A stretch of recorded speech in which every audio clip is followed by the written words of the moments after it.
I share these words now in a spirit of love and openness. Though some of you likely feel it's quite odd for us to be starting Advent a couple of weeks ahead of time, I'm sure there's other of you who sympathize with the desire to start the new church year early, like wanting to jump right away to January 1st and put this very weird year behind us. Now, despite what this year has been like, that's not why the worship committee decided to join other churches in this expanded Advent experiment.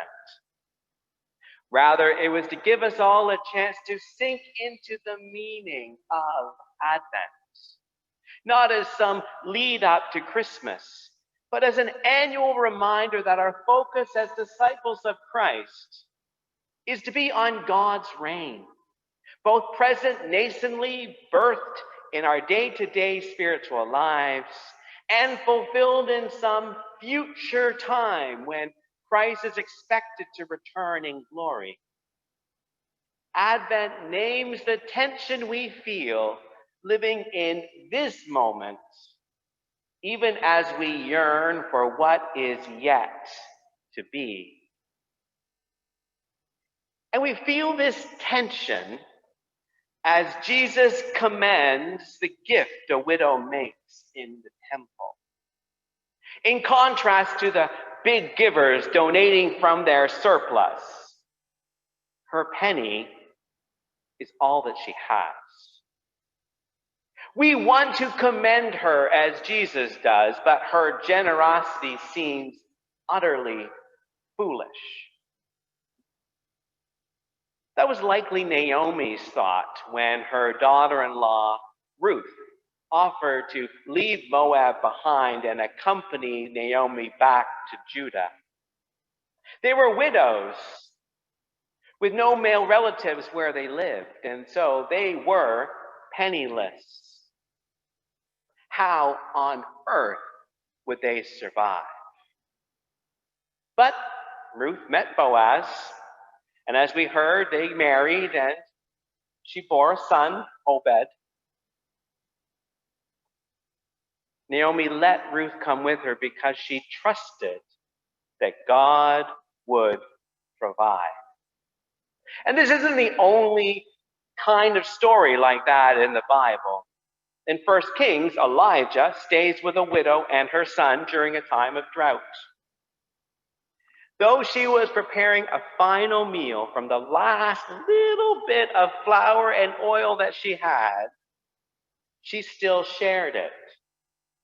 Based on this world thinking, her gift was foolhardy.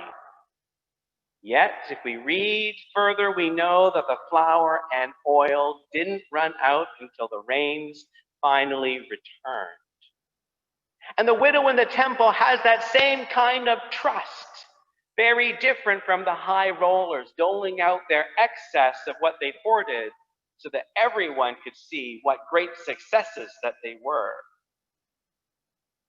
As I've shared before, their success was largely ill-gotten.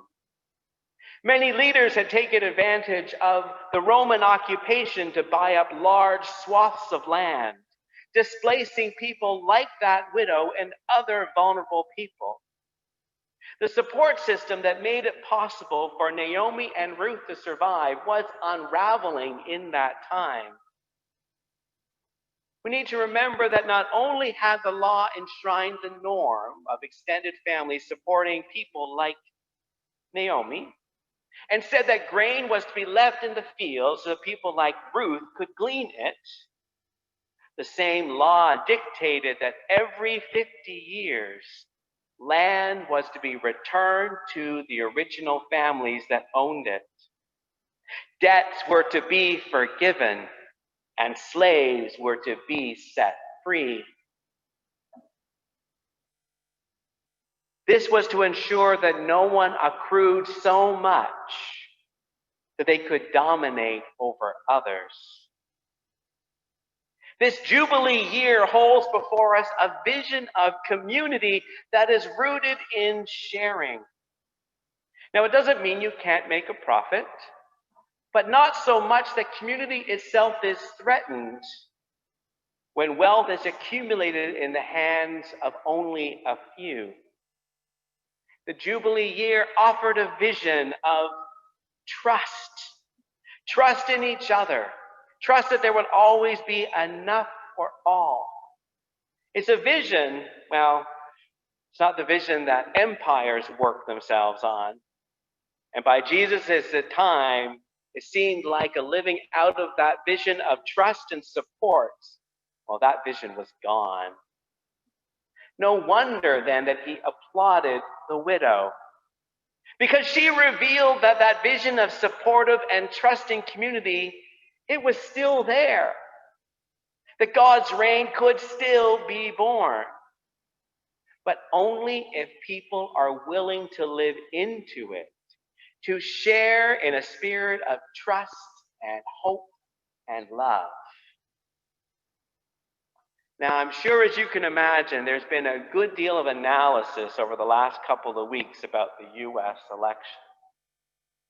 And one of those analyses has been how much it resembled 1984 when Reagan beat Mondale, even though people liked Walter Mondale's platform much more in terms about how it would help others.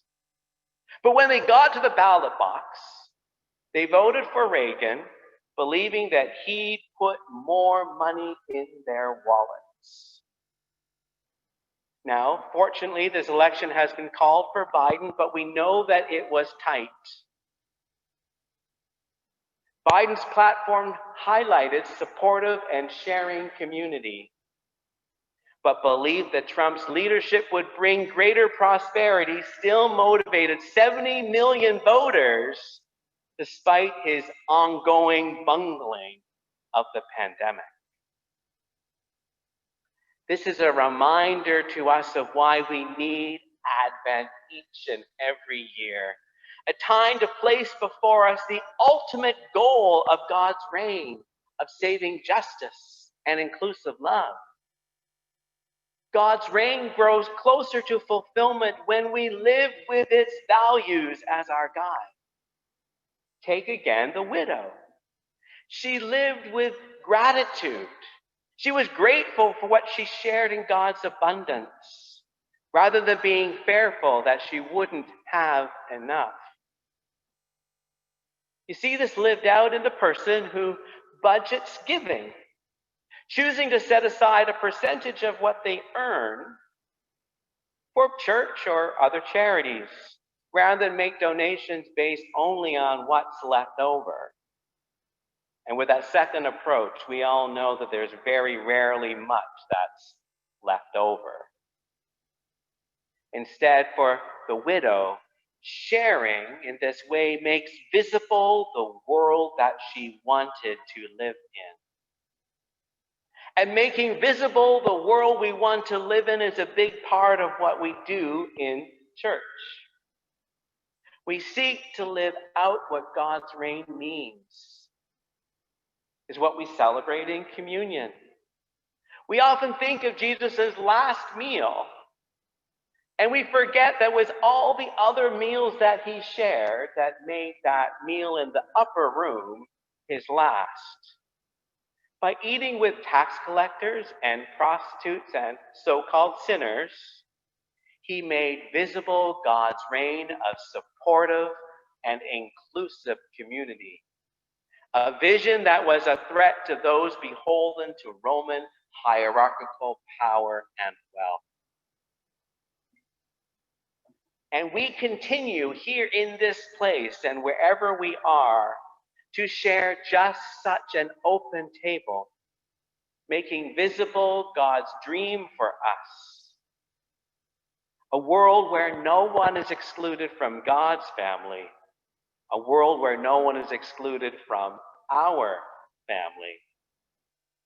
What we express here shapes how we live in our day-to-day. which is why it is so important that we continue to have churches and other faith communities in our world, places that enable us to live our hope. Friends, as we continue to worship today, we do so with an eye to the future. The Ruth passage reminds us of the impact of our lives. Ruth for Obed, King David's grandfather, Jesus' eventual ancestor. Boaz didn't know that would be the result of following the law, of leaving grain in the field where he would meet Ruth as she gleaned for it. When we live into a vision of supportive and sharing community, a vision of just relationships, we may not see the result, but it will have an impact beyond our own lifetimes.